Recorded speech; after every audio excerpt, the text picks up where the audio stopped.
Jeg gik for at tro, at den eneste måde at bygge en succesfuld virksomhed på, var at kopiere alle andre, til at opdage, at den bedste virksomhed ikke nødvendigvis er den, der ser bedst ud udefra. Det er den, der passer til den person, der driver den. Jeg fandt ud af, at det ikke handler om at jagte den perfekte niche, den nyeste strategi, eller gøre det, alle andre siger, du burde gøre. I stedet begyndte jeg at bygge min virksomhed omkring mig selv. Mine styrker, mine værdier og det liv, jeg faktisk gerne ville leve. Den beslutning ændrede ikke bare min virksomhed, den ændrede hele min måde at tænke iværksætteri på. I dag, der kalder jeg den filosofi Build Around You. Og i den her video vil jeg vise dig præcis, hvordan metoden fungerer. Du lærer, hvorfor de fleste bygger deres virksomhed bagvendt. Du lærer de 3 principper, som hele Build Around You er bygget op omkring. Og vigtigst af alt, hvordan du kan begynde at bygge en virksomhed, der ikke bare giver dig en indkomst, men et liv, du rent faktisk har lyst til at leve. For hvis der er én ting, jeg har lært, så er det, at de stærkeste virksomheder sjældent bliver bygget ved at kopiere andre.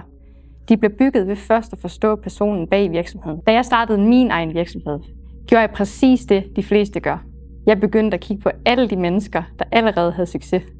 Hvilken niche havde de valgt? Hvordan markedsførte de sig? Hvordan så deres Instagram ud? Hvilke produkter solgte de? Jeg var overbevist om, at hvis jeg bare gjorde det samme som dem, så skulle resultaterne nok komme. Så jeg prøvede. Jeg ændrede retning. Jeg ændrede mit tilbud. Jeg ændrede min målgruppe. Jeg sammenlignede mig konstant med andre. Og hver eneste gang, jeg så nogen have succes, så tænkte jeg, at jeg sikkert også burde gøre det, de gjorde. Problemet var bare, at jo mere jeg forsøgte at bygge min virksomhed som alle andres, jo længere væk kom jeg fra den virksomhed, jeg egentlig drømte om. For jeg startede jo ikke virksomhed for at kopiere andre. Jeg startede virksomhed for at skabe frihed.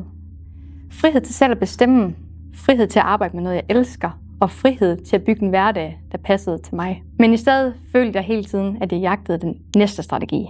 Den næste niche. Den næste idé. Den næste ekspert, der fortalte mig, hvordan jeg burde gøre. Og måske kan du genkende den følelse. Måske har du også tænkt, bare jeg finder den rigtige idé. Bare jeg finder den rigtige niche. Bare jeg lærer lidt mere. Men det jeg opdagede, ændrede fuldstændig min måde at tænke virksomhed på. Problemet var aldrig, at jeg manglede flere strategier. Problemet var, at jeg byggede virksomhed udenfra og ind, i stedet for indenfra og ud. Og det blev begyndelsen på Build Around You. Da jeg begyndte at se tilbage på min egen rejse og på de kvinder, vi havde hjulpet, lagde jeg mærke til noget interessant. Næsten alle startede det samme sted. De stillede spørgsmålet, hvilken virksomhed skal jeg bygge? Men det viste sig faktisk at være det forkerte spørgsmål. For hvis du starter med virksomheden, kommer du meget nemt til at bygge noget, der ser godt ud udefra, men som slet ikke passer til dig. Tænk på det som at bygge et hus. Forestil dig, at du finder en virkelig flot plantegning på nettet. Du bygger huset præcis som tegningen viser. Alt ser perfekt ud. Men da du flytter ind, så opdager du, at huset slet ikke passer til den familie, der skal bo der. Køkkenet er for lille. Der mangler et kontor. Børneværelserne giver ingen mening. Og hele huset fungerer egentlig fint. Det passer bare ikke til dem, der skal leve i det. Og det er præcis det, jeg ser ske med virksomheder. Folk bygger en virksomhed, fordi den virker for en anden, og ikke fordi den passer til dem selv. De vælger en niche, fordi den tjener mange penge. De kopierer en content-strategi, fordi den virker for en influencer. Og de lancerer et produkt, fordi en ekspert anbefaler det. Men de stopper aldrig op og spørger, passer det egentlig til mig det her? Og det er så derfor, så mange ender med at føle sig fanget i den virksomhed, de selv har bygget. Derfor skabte jeg Build Around You. En filosofi, der vender hele processen på hovedet. I stedet for at starte med virksomheden, starter vi med personen. For når virksomheden bliver bygget omkring dine styrker, dine værdier, dit liv og den måde, du naturligt arbejder på, så bliver det ikke bare lettere at skabe resultater.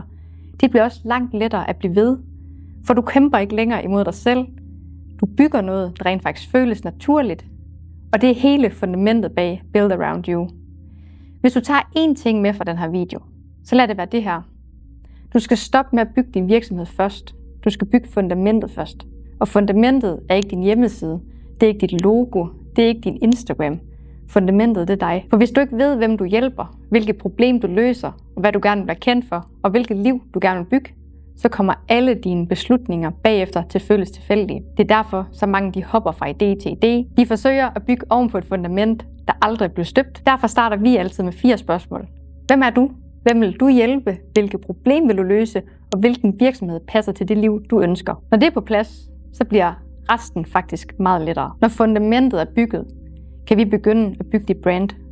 Og her laver de fleste endnu en fejl. De tror, de skal være en anden. Mere professionelle, mere perfekte, mere som dem, de følger. Men et stærkt brand, det handler ikke om at spille en rolle. Det handler om at blive tydelig. For mennesker køber ikke bare produkter, de køber mennesker. De køber historier, de køber værdier, de køber tillid. Derfor hjælper vi vores medlemmer med at skabe content, der føles naturligt. Ikke content, de føler, de skal tvinge sig selv til at lave. For når dit brand er bygget omkring dig, så bliver det meget lettere at møde op konsekvent. Først nu giver det mening at begynde at optimere virksomheden. For nu ved du, hvem du hjælper, hvordan du skiller dig ud, og hvad du gerne vil være kendt for. Nu kan vi begynde at arbejde med content, salg, tilbud, prissætning, kundesystemer og vækst. For markedsføringen forstærker bare det fundament, du allerede har. Har du et svagt fundament, giver mere markedsføring sjældent bedre resultater. Men har du et stærkt fundament, så bliver alting lettere. Og det er derfor Build Around You fungerer. Vi starter ikke med virksomheden, vi starter med mennesket. Og når mennesket er på plads, kan virksomheden vokse ovenpå. Så lad os lige samle det hele. For det smukke ved Build Around You er faktisk, at det ikke er mere kompliceret. Det er simplere, og det er netop derfor, at det virker. De fleste bygger deres virksomhed lidt tilfældigt. De starter med at lave et logo, så bygger de en hjemmeside, så prøver de at lave content, og så køber de et kursus om Instagram, så ændrer de deres niche, så ændrer de deres tilbud, så prøver de annoncer. Alt bliver en lang række af enkeltstående beslutninger, men der er ingen rød tråd, og derfor føles det helt tungt. Build Around You fungerer anderledes. Vi starter med fundamentet. Når du ved, hvem du er, hvem du hjælper og hvilke problem du vil løse, bliver dit brand meget lettere at bygge. For nu ved du, hvad du skal sige. Du ved, hvem du taler til, og du ved, hvad du vil være kendt for. Og når dit brand bliver stærkere, bliver salget lettere. For folk de begynder at forstå, hvem du er. De får tillid til dig, og de ser værdien af det, du tilbyder. Og det betyder også, at din virksomhed vokser på en langt mere naturlig måde. Du føler ikke længere, at du hele tiden skal opfinde noget nyt. Alt hænger sammen. Dit fundament styrker dit brand. Dit brand styrker dit salg. Dit salg giver dig flere erfaringer, og de erfaringer gør dit fundament endnu stærkere. Det er derfor, at vi kalder det Build Around You. For virksomheden bliver ikke bygget oven på tilfældige strategier. Den bliver bygget oven på dig, og når du udvikler dig, udvikler virksomheden sig med dig. Det er den største forskel. Vi bygger ikke mennesker omkring virksomheder. Vi bygger virksomheder omkring mennesker. Hvis du har set med hertil, så sidder du måske og tænker, det giver faktisk rigtig god mening. Men hvor starter jeg sådan helt konkret? Så lad mig lige give dig de første 3 skridt. Ikke hele processen, men de første skridt, som vi selv startede med inde i Female Founders Circle. Det første skridt, det er at starte med dig selv. Stil dig selv de her spørgsmål. Hvad er jeg naturligt god til? Hvilken type mennesker vil jeg gerne hjælpe? Hvilke problem vil jeg være kendt for at løse? Og hvordan vil jeg gerne have, at mit liv ser ud om 5 år? De fleste starter med at spørge, hvad kan jeg sælge? Jeg vil langt hellere have, at du starter med at spørge, hvem vil jeg være? For den virksomhed, du bygger, kommer til at påvirke dit liv hver eneste dag. Så byg noget, du faktisk har lyst til at drive. Når du har fundamentet på plads, kan du begynde at designe virksomheden. Spørg dig selv, hvilke tilbud passer til mine styrker? Hvordan kan jeg skabe værdi? Hvordan vil jeg gerne arbejde med mine kunder? Og hvordan skal min virksomhed se ud om 3 år? Nu begynder virksomheden at tage form. Ikke ud fra trends, ikke ud fra hvad alle andre gør, men ud fra dig. Og det betyder, at 2 mennesker sagtens skal følge den samme metode og ende med 2 vidt forskellige virksomheder. For målet, det er ikke at bygge den samme virksomhed. Målet er at bygge den rigtige virksomhed for dig. Det 3. skridt, det er at teste, lære og justere. Start simpelt. Få dine første kunder. Lyt, justere, bliv bedre og gentage. Den største fejl, jeg ser, er mennesker, der venter på den perfekte plan. Men sandheden er, at du ikke finder klarhed ved at tænke, du finder klarhed ved at handle. Dine første kunder vil lære dig mere end de næste 100 YouTube-videoer, du nogensinde kommer til at se. Så kom i gang. Test, lær, forbedre og gentage. Det er præcis sådan, Build Around You udvikler sig. Ikke gennem perfektion, men gennem handling.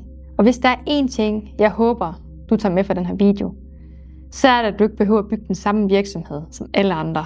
Jeg tror faktisk, det er derfor, så mange ender med at give op. Ikke fordi de ikke er dygtige, ikke fordi de ikke arbejder hårdt, men fordi de forsøger at bygge en virksomhed, der aldrig passer til dem. Og når du hver eneste dag kæmper imod den virksomhed, du selv har bygget, bliver det svært at være konsekvent. Det bliver svært at møde op. Og det bliver svært at skabe den frihed, du drømte om, da du blev selvstændig. Det er derfor, jeg tror så meget på Build Around You. Ikke fordi det er den eneste måde at bygge en virksomhed på, men fordi jeg oprigtigt tror, at langt flere mennesker de vil lykkes, hvis de startede med sig selv, før de begyndte at tænke på strategier og trends. Det er præcis den filosofi, vi bygger hele Female Founders Circle omkring. Vi starter altid med mennesket, for når du bygger virksomheden omkring dig, bliver det ikke bare lettere at skabe resultater, det bliver også langt sjovere at være selvstændig. Hvis du fik værdi ud af den her video, så vil jeg rigtig gerne invitere dig til at abonnere på kanalen. Hver uge der deler vi konkrete strategier, erfaringer og værktøjer, som kan hjælpe dig med at bygge en virksomhed på dine egne præmisser. Og hvis du sidder tilbage og tænker, det her det giver mening, jeg vil gerne have hjælp til at bygge min egen virksomhed, så skriv til os på Instagram via linket i beskrivelsen. Vi elsker at høre fra kvinder, der er klar til at bygge noget, der føles rigtigt. Tusind tak fordi du så med. Vi ses i næste video.